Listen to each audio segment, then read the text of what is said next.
Okay, so apparently YouTube has made it where if any video is uploaded talking about how the presidential election was a fraud and he lost due through fraud, that they're going to immediately take it down.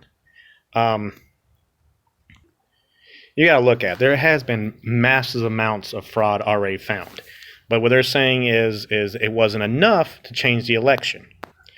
Now think about that. That's like if you pretty much went to a bar and you accused the bar, owner of roofing, giving roofies to female patrons, and 1,000 of them have been raped. And then when you went to show your evidence, you couldn't prove that 1,000 have been raped, but only 500. And then they were like, oh, well, you know what? It's not going on at this bar, so we're just going to look the other way. That's about the equivalent of saying that there's not fraud going on in the election.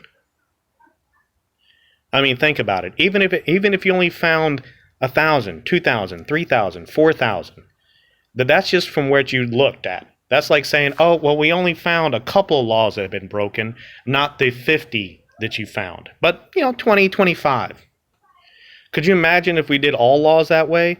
Oh, well, you know what? You were on an investigation for 27 laws that you broke, but since we couldn't prove the 27, we're just going to throw the rest out.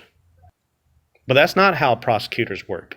If you ever go to court, you'll see that they throw, let's say, Al Capone, for instance, will have, back in the day, 187 charges brought up against him in hopes just one would stick. And they would be like, oh, see, we've proven our case because one made it through. But yet with voter fraud, they're like, okay, well, we're saying there's, mass amounts of fraud, and they're only saying, well, there's thousands.